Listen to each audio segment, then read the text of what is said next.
If your dog or cat does a little bit more than just get upset or be sad when you're leaving, to go somewhere, to go to work or whatever, and you feel like there might actually be a problem, you're probably right. Um, it's okay for your dog or cat to give you the sad face when you're leaving. It's okay for them to be wildly excited when you get home. It's okay to assume they miss you when you're gone. That's all fine. Obviously, you don't want to be gone too long. And if you are gone too long and too often, then you either need to not be a pet owner or you need to make arrangements for your pet so they're not left alone, for hours and hours and several days in a row. But there might be more of a problem going on if you are having some issues where you're like, okay, the dog is not okay or the cat is not okay when I'm at work, like they're upset, whatever. So today we're going to talk about 5 symptoms that might indicate that your pet is suffering from separation anxiety. Now, whether they're actually suffering from separation anxiety or not, I'm going to give you a few tips and I'm going to give you some resources to, if nothing else, just make it a little bit easier for your pet to be home alone, okay, or to be home with just the other pets while you're at work or wherever you are. So I hope the video helps you, and even more so, I hope it helps your pet, okay? If you've not been here before, my name is Deborah. I own peoplelovinganimals.com. We're a website all about the care and health and training of dogs and cats. I'm going to give you a link to this post called Signs Your Pet May Have Separation Anxiety. I'll give you the link in the description box. We're also going to be talking about some other resources that might help you. Everything that I talk about in the video will be linked in the description box. I'm not going to read this post to you. I'm going to use it to just get us through today's video. Now, some animals, I'm sorry, my mouse is not cooperating with me today. What causes separation anxiety in pets? The reason behind it can include a lot of things. Some animals just have this sort of issue. They might have a past trauma. They might have a change in their routine. They're just lonely. Some pets are more sensitive than others. And even the smallest things can set them off, particularly cats. Cats tend to be more sensitive to things like changes and so forth. Unfortunately, separation anxiety in dogs and cats is not rare. It's very common, and a lot of time the owner either doesn't realize it or misunderstands it. Like, for example, I hate when I hear somebody say, "Oh, I got home and my dog had ripped apart the couch. He was so pissed I was gone." No.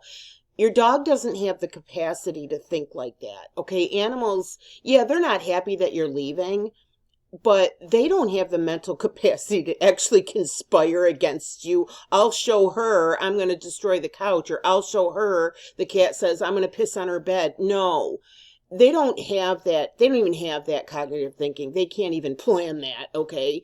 And I certainly hope that you're not someone who is coming home and punishing your animal for doing some sort of damage while you're gone, because even if they did do it out of revenge, which is mentally impossible for your pet, they're not going to be able to put 2 and 2 together and realize that the reason that you're abusing them or punishing them or yelling at them right now is because of the pair of shoes they ate 7 hours ago. Do you understand? So you kind of just got to get it out of your head that your pet is somehow, just has decided you've got a lot of nerve going to work every day. Do you understand? It's a bit more complicated than that. And it's also a bit more simple than that. Okay, they're just struggling. They're struggling. Now, 5 signs or symptoms that your pet might have separation anxiety. First, destructive behavior. If they are doing something at home, they're chewing up stuff, it's a signal of distress. It's not a signal of they're so pissed that they're going to destroy your stuff. It is more likely a symptom of their anxiety got so unbearable that they had to do something. They had to do something. And the more severe the damage is, the higher that anxiety was. Okay, so I want you to just switch off. Instead of being ticked off if you get home and your pet has destroyed something, you need to amp up the sympathy for your pet, because if they've done a lot of damage, they were struggling with a level of anxiety that they found impossible to cope with. Okay? Also, loud vocal expressions. do the neighbors call and say your dog's barking like crazy when you're at work? You know, that sort of thing. Barking, howling, if it's a symphony of meows, you know, that sort of thing. It could, you know, it's okay if you leave, you're pulling out of the driveway, you hear your dog barking or whatever. But if it's going on and like, you know, it's excessive, your neighbors are complaining, you know, it's a problem. Your dog is having a problem, okay? Same with your cat if they're, you know, continuing to bark on and on. I am going to give you a post that I wrote recently called Dog Barking When Left Alone. Is it separation anxiety? So if it's specifically barking that you think might be a sign here, go ahead and read that post, and you're going to see how to tell the difference. Like, is it just the dog's barking for whatever reason, or is it because of separation anxiety? That'll help you to figure out which it is, and also give you some tips to solve it.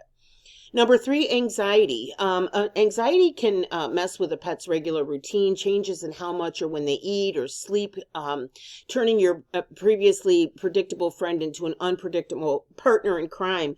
You know, it's one of the signs that things aren't right. You know, the cat's not eating, or you know, if they're messing on the rug or something. If a cat's peeing on your bed, I got a video on my channel, you know, what to do if your cat is peeing on the bed.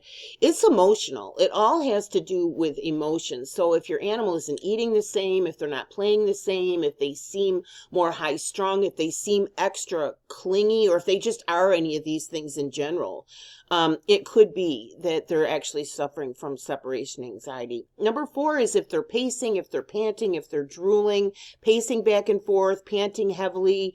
If there's a lot of drool when you get home, you know what? Your dog was in full anxiety, you know. These are behaviors that can indicate high stress levels, sort of like when a human will twirl their hair or bite their nails, like you have to physically do something.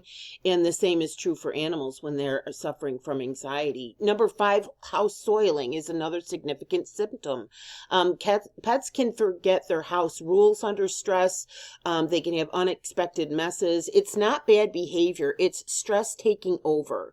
And what they need is reassurance. You know, your pet needs you to do things to give them reassurance that, number 1, you'll be back, and number 2, that they have a predictable routine with you. There's certain things they can count on every day. For example, feeding them at the same time every day, letting them outside at the same time every day, even cleaning their litter box the same time every day. If you have a regular nighttime routine, bedtime routine every day, animals really thrive on routine, and an animal who is suffering from any sort of anxiety or separation anxiety really, really needs that from you. So obviously we can't dictate every minute of our lives, but we can try to have as much as a normal routine for our pets as we can, so they kind of know what to expect. Because it helps to give them reassurance. Okay, I'm sorry, I'm stuttering a little bit. I'm also distracted because my cat Whisker has started playing with, he's got one of those tray toys that has the ball that goes around, and he's over there playing with it. Maybe he'll make a appearance in today's video. So addressing and managing pet separation anxiety. Again, consistent routines can definitely help.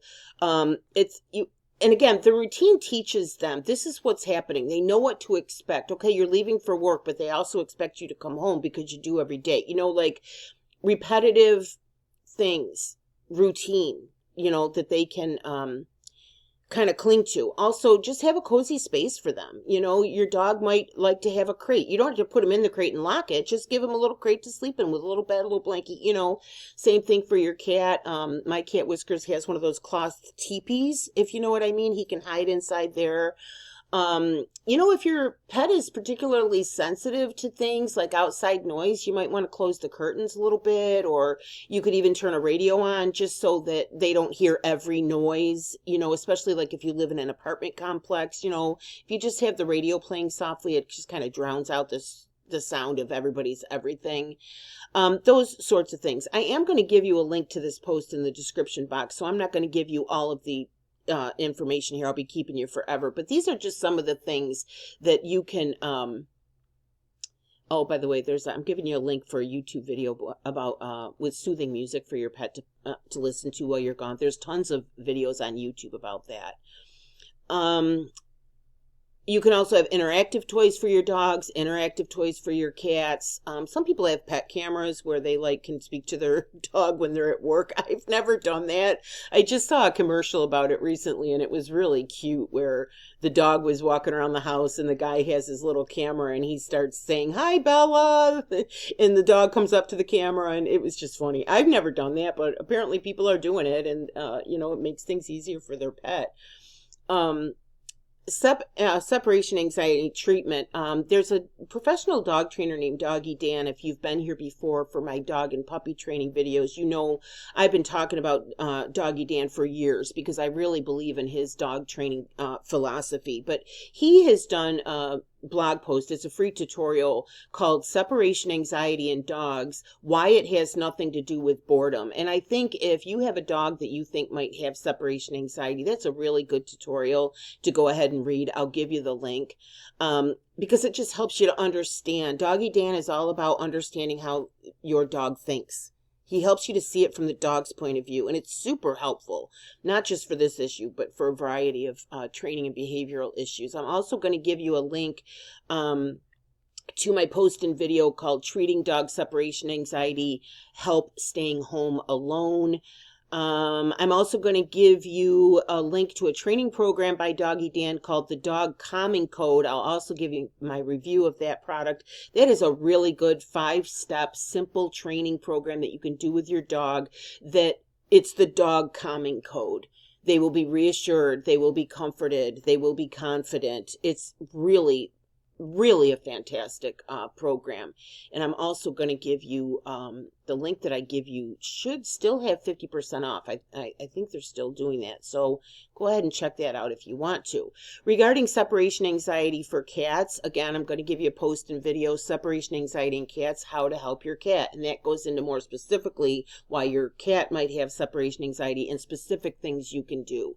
Also going to give you a link to a very inexpensive ebook called The Complete Cat Training Guide. That covers cat separation anxiety specifically. And I'm also going to give you a link for an ebook called the Cat Language Bible, which is about just understanding your cat, communicating with your cat, building a bond with your cat, that sort of thing. So you know what? That's just good for cat owners to have because, cats do need a lot of reassurance. It's not like, dogs do too.